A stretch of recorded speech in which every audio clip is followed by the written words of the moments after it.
নমস্কার, দেখছেন talk to Bangla. আমি অভিষেক রয়েছে আপনাদের সঙ্গে। এই মুহূর্তে যে খবর দেব আপনাদের, শুভেন্দু অধিকারী কিন্তু আবারও বিস্ফোরক। তৃণমূলকে নিশানা করে কিন্তু এক গাদা অভিযোগ শুভেন্দু অধিকারীর গলায় আমরা শুনলাম।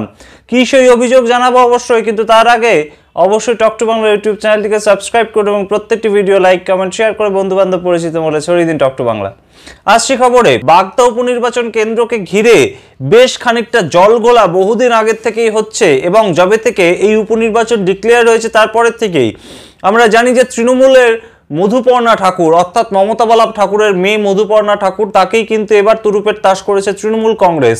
সেই জায়গা থেকে কিন্তু একাধিক নেতৃত্বকে মমতা বন্দ্যোপাধ্যায় পাঠাচ্ছেন বাগদায় ভোট প্রচার করতে। তার মধ্যে কিন্তু সবচেয়ে আগে এগিয়ে যিনি থাকছেন তিনি কিন্তু পার্থ ভৌমিক, ব্যারাকপুরে যিনি খুব হেভি একটা ফাইট করে জিতেছেন এবং তৃণমূলকে বহুদিন পরে একটি খুব গুরুত্বপূর্ণ আসন অর্জুন সিং এর হাত থেকে ছিনিয়ে এনে যিনি দিয়েছেন, সেই পার্থ ভৌমিককে কিন্তু এবার বাগদা উপনির্বাচনের দায়িত্ব দিয়েছেন মুখ্যমন্ত্রী মমতা বন্দ্যোপাধ্যায়। এবং সেই জায়গা থেকে কিন্তু আমরা প্রসঙ্গত বলে রাখা ভালো, 2016 সাল থেকে কিন্তু বাগদা সম্পূর্ণ বাগদার যে ভোট তা কিন্তু বিজেপি মুখী এবং 2016, 19, 21, 23, 24 প্রত্যেকটি ভোটেই কিন্তু বাগদা বিধানসভার যে ভোটাররা তারা কিন্তু সমস্তটাই ম্যাক্সিমাম ভোট দিয়েছেন বিজেপির দিকে। এবং 2024 লোকসভা ভোটের যে ফলাফল তার নিরিখেও কিন্তু বাগদায় এগিয়ে রয়েছে বিজেপি এবং বিজেপির ভোটের প্রাপ্ত সংখ্যা কিন্তু 1,12,704টি এবং সেই জায়গা থেকে কিন্তু টিএমসি 92,090টি ভোট পেয়েছে। সুতরাং বোঝাই যাচ্ছে বেশ কিছুটা ভোটের ব্যবধান কিন্তু এই লোকসভার যে ফলাফল ঘোষণা হয়েছে তার নিরিখেও দেখা যাচ্ছে।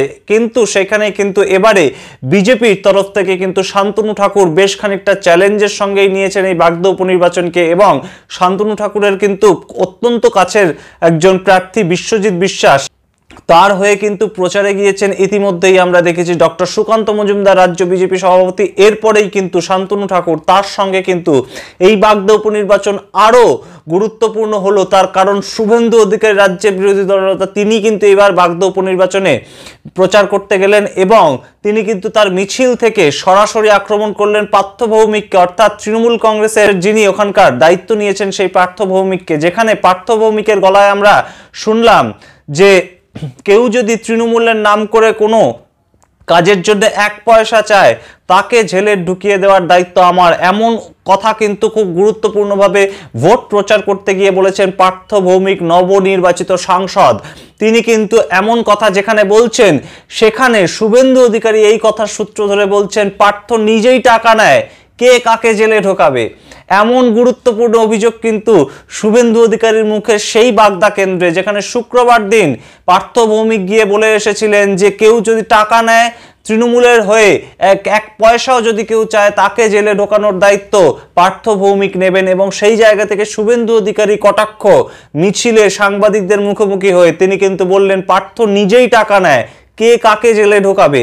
এবং তাছাড়াও কিন্তু আমরা দেখেছি যে নারায়ণ গোস্বামী কিন্তু ওই অশোকনগর এলাকার বিধায়ক এবং সেই জায়গা থেকে কিন্তু উত্তর 24 পরগনা যে জেলা তার সভাধিপতি তৃণমূলের, সেই নারায়ণ গোস্বামী কিন্তু অত্যন্ত তাৎপর্যপূর্ণভাবে প্রথমে হুঁশিয়ারি দিয়েছেন তৃণমূলের যে কর্মী সমর্থক এবং বিভিন্ন নেতা নেতৃত্বকে। তারপরেই কিন্তু তিনি সুর নরম করে পার্থ ভৌমিকের কথা সুর ধরেই কিন্তু তিনিও বলেছেন যে যদি কোথাও ভুলভ্রান্তি হয়ে থাকে তাহলে ক্ষমা করে দিন।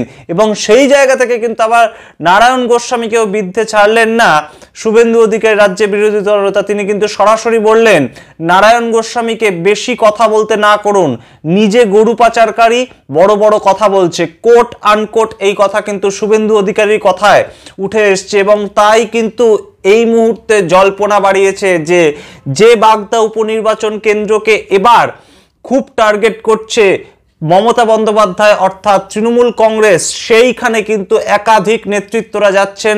রাজ্যের যে সাংসদ, নবনির্বাচিত সাংসদ পার্থ ভৌমিক থেকে নারায়ণ গোস্বামী, অশোকনগরের এমএলএ, তাছাড়াও কিন্তু তৃণমূলের যে ছাত্র সংগঠক তৃণাঙ্কুর ভট্টাচার্য তিনিও কিন্তু প্রচার করতে গিয়েছিলেন। তারপরেও কিন্তু বিরোধী দলনেতা শুভেন্দু অধিকারী থেকে শুরু করে রাজ্যের বিজেপির সভাপতি সুকান্ত মজুমদার হোক কিংবা শান্তনু ঠাকুর হোক, কেন্দ্রীয় প্রতিমন্ত্রী, তারা প্রত্যেকেই কিন্তু এই বাগদা উপনির্বাচনকে কেন্দ্র করে অত্যন্ত তৎপর এবং নিজেদের দখলে সিটটা ধরে রাখতে যেমন বিজেপি তৎপর হয়ে আছে, ঠিক তেমনভাবে কিন্তু এই বাগদা উপনির্বাচনে এই বাগদা সিটটাকে ছিনিয়ে আনতে কিন্তু তৃণমূল তৎপর।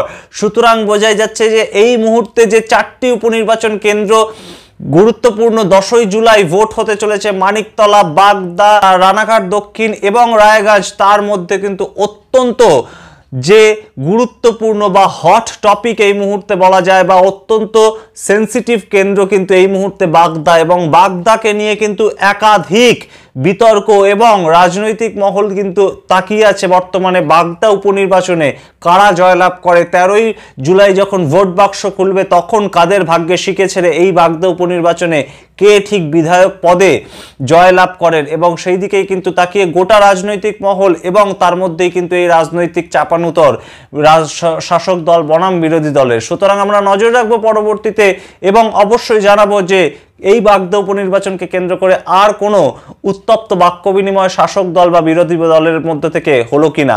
আপনারা দেখতে থাকুন টক টু বাংলা, প্রতি মুহূর্তে সমস্ত ধরনের খবরের আপডেট পাওয়ার জন্য। ধন্যবাদ।